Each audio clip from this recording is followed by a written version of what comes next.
Bismillahirrahmanirrahim. Assalamualaikum warahmatullahi wabarakatuh.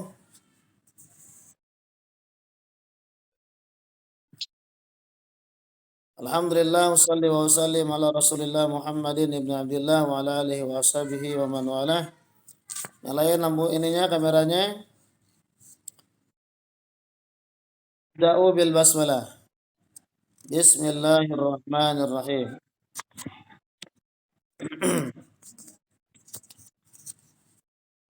Kemarin sudah kita pelajari tentang syirik besar.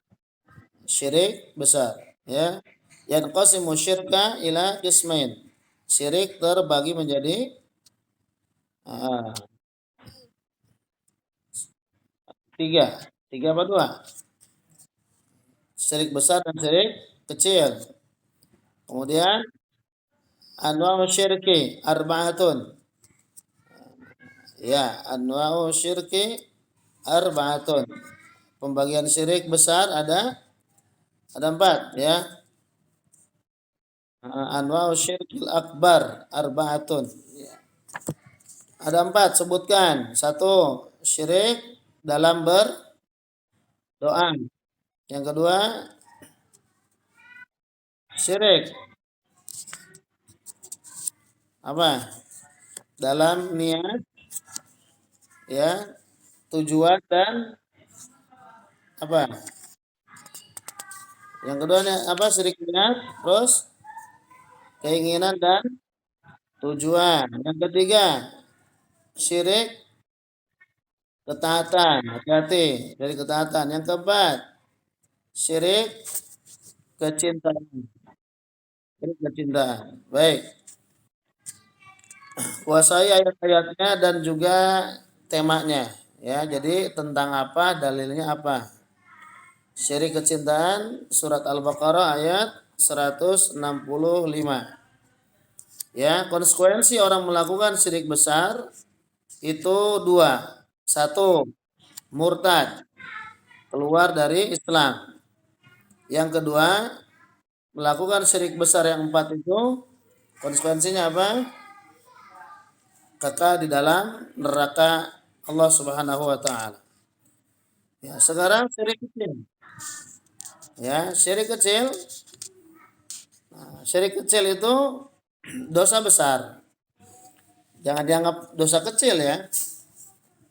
Jadi syirik kecil itu maksudnya dosa besar, ya, tetapi tidak menyebabkan kekal di dalam neraka bagi yang melakukan kesyirikan kecil tersebut.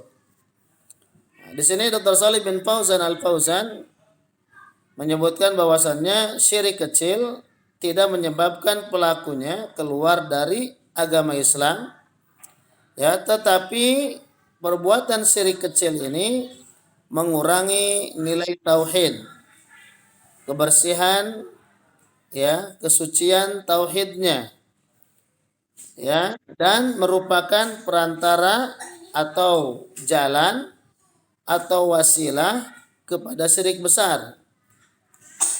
Ya, jadi syirik besar itu biasanya terjadi karena melalui wasilah atau perantara. Ya, perantara melakukan dosa besar itu perantara melakukan syirik besar itu biasanya diawali dengan biasa, ya, mengerjakan syirik-syirik kecil. Ya. Nah, syirik kecil ini tidak mengeluarkan seseorang dari Islam, ya, tidak membuat seseorang kekal di dalam neraka, ya, tetapi apa? Mengurangi nilai tauhidnya, gitu, ya. Tapi harus dicatat tadi syirik ini juga dosa besar, dosa besar. Jadi syirik itu kan dosa yang paling besar, ya, kezaliman yang sangat besar, gitu, ya. Nah, ini dibagi dua syirik ini. Ya, nah ini syirik kecil ini tidak sampai mengeluarkan seseorang dari Islam atau tidak sampai membuat seseorang kekal selamanya di dalam neraka. Yang pertama, syirik kecil. Jadi syirik kecil ini ada dua macam ya. Yang pertama syirik nyata.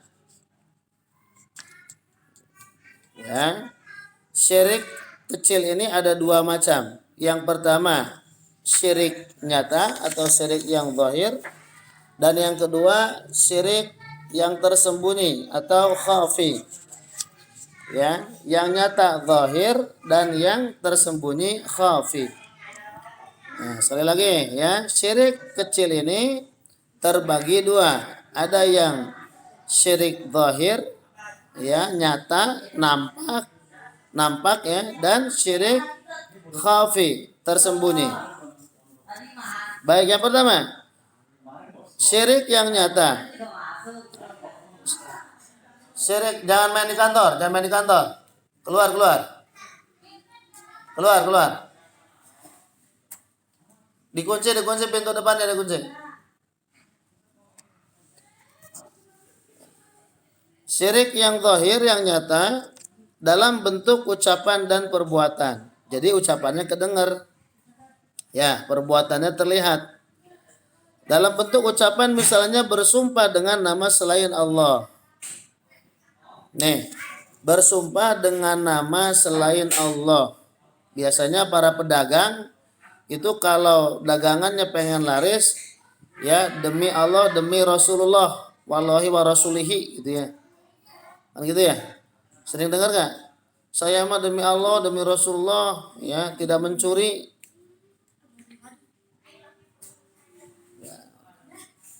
Ya, demi Allah saya mah tidak mencuri, demi Allah, demi Rasulullah.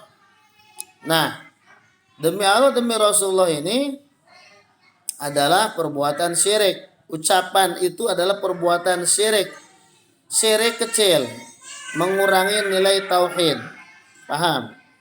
Jadi mengotori tauhidnya. Ya, jangan sampai mengurangi nilai tauhid kita. Ya, seperti itu. Dengan apa? Salah satunya tadi, bersumpah dengan nama selain Allah. Ya. Jadi ada yang digandeng, ada juga yang bersumpah demi demi pekerjaan saya dan seterusnya. Rasulullah SAW bersabda, "Man khalafa bi ghairillahi faqad kafara au asyraka." Jadi man khalafa, siapa yang bersumpah bi ghairillah ya dengan nama selain Allah, faqad kafara, maka ia telah berbuat kafir atau syirik. Telah berbuat kafir atau syirik. Paham ya? Jadi kalau ada orang bersumpah ya dengan nama selain Allah, demi Lata dan Uzza, ya ucapannya nih. Ya kalau dia sampai menyembah patungnya itu syirik besar. Ya jadi patungnya ini ngomongnya doang nih, ucapannya doang. Atau menggandengkan tadi demi Allah, demi Rasulullah, demi para kiai, saya bersumpah, aduh, itu mengurangi nilai tauhid. Nah, hadis ini maksudnya adalah bukan kafir keluar dari Islam, ya, atau bukan syirik ya yang membuat dia keluar dari Islam. Nah, jadi perbuatan ucapannya itu mengurangi nilai tauhidnya. Ini pemahaman ya menurut Dr. Salih bin Fauzan Al-Fauzan. Ya, jadi man khalafa bi ghairillahi faqad kafara au asyraka. Kalau gitu Ustaz, apa-apalah ngomong seperti itu. Ingat, walaupun syirik kecil tapi dia termasuk dosa besar. Ya, dosanya itu besar, syirik itu. Ya, dosanya itu besar. Gitu ya, jangan menganggap sepele. Hadis ini riwayat Tirmidzi dan dan beliau menghasankannya dan disahihkan oleh Al-Hakim. Gitu ya.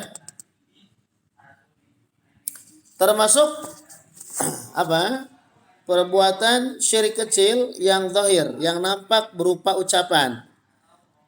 Apa? Masya Allah wa syi'ta. ya, atas izin Allah dan izinmu. Gitu loh. Terjadi atas kehendak Allah dan kehendakmu. Nah, ini juga adalah apa? Ucapan syirik. Ya, ucapan syirik yang harus kita hindari, ya. Kemudian dibuka halaman 12. Halaman 12. Ibnu Abbas radhiyallahu anhu menuturkan. Ibnu Abbas radhiyallahu anhu menuturkan, lamma qala lahu rajul, ma Allah wa syi'ta, faqala aj'altani lillahi niddan, qul ma Allah wahdah. Ya, jadi kata Ibnu Abbas radhiyallahu anhu, beliau menceritakan ketika ada seseorang berkata kepada Nabi sallallahu alaihi wasallam, ya, masya Allah wa syi'ta, atas kehendak Allah dan kehendakmu wahai Muhammad.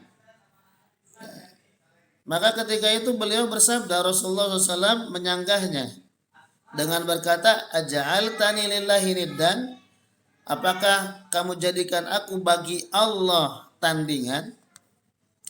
Apakah kamu jadiin aku Muhammad ini tandingan untuk Allah gitu?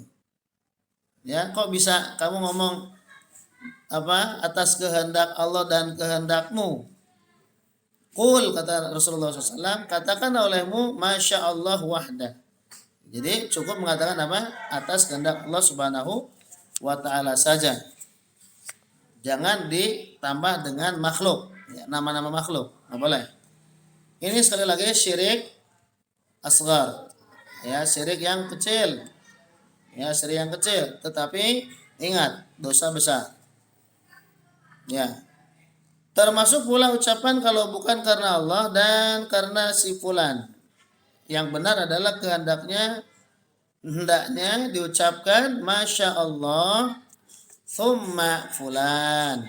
Nah, ini perhatian nih, harus tahu bahasa Arab nih. Kapan menggunakan wa dan kapan menggunakan thumma. Ya. Kalau ucapannya pakai wa, waw ataf, waw sambung, berarti sejajar, sederajat. Allah dengan Rasul atau Allah dengan seseorang. Allah Subhanahu wa taala dengan seseorang, Allah Subhanahu wa taala dengan Rasulullah SAW sederajat, sebanding. Ini syirik. Nah, tetapi ketika menggunakan thumma, ya, thumma ini tidak salah. Ya, karena arti dari wa dan thumma itu beda. Nah, kalau thumma itu artinya apa? Kemudian, ya, contohnya di sini masya Allah, atas kehendak Allah. Thumma, kemudian, ya, ada ikhtiar tuh, ya. Kemudian masya apa? Thumma fulan, ya. Masya fulan, ya. Kemudian atas izin si fulan. Contohnya kalau kita misal naik kelas, ya, naik kelas. Semua itu atas izin Allah, ya. Kemudian atas kehendak guru, ya, guru mengatakan kamu naik kelas, itu baru boleh, ya. Jadi kata-kata thumma dengan wa ini penggunaannya harus hati-hati. Nah, konteksnya kalau dalam bahasa Indonesia ya cukup sudah. Kalau mau bersumpah wallahi, demi Allah, gitu ya. Jangan diambil-ambil dengan wa disambungkan dengan nama-nama yang lain, begitu ya. Kemudian walaulallahu thumma fulan, kalau bukan karena Allah kemudian karena si fulan.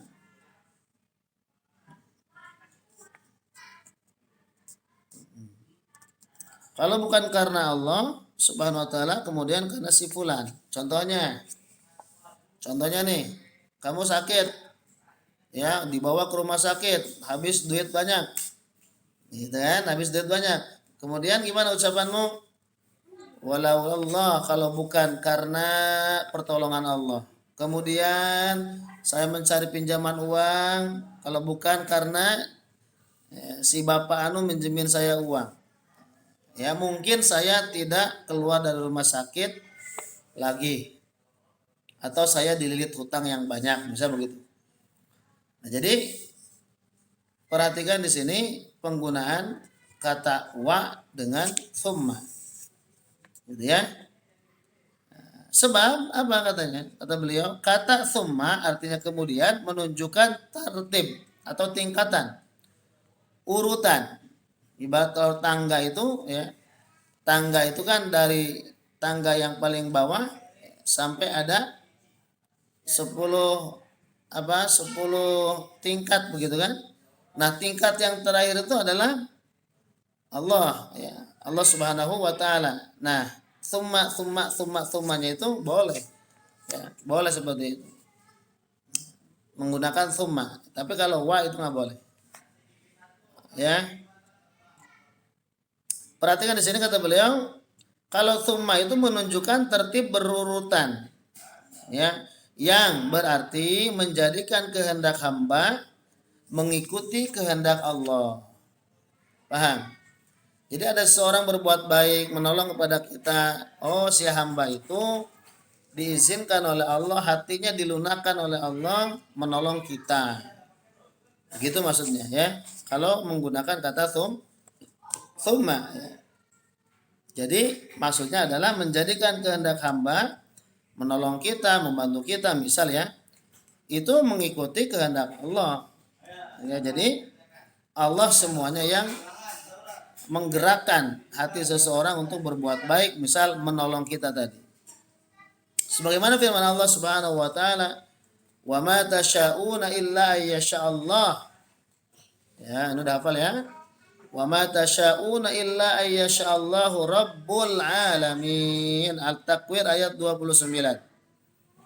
Ya, dan kamu tidak dapat menghendaki sesuatu kecuali apabila dikehendaki Allah, Rabb semesta alam. Nah, ini udah paten. Dengerin nih, sudah paten. Segala sesuatu itu atas kehendak Allah.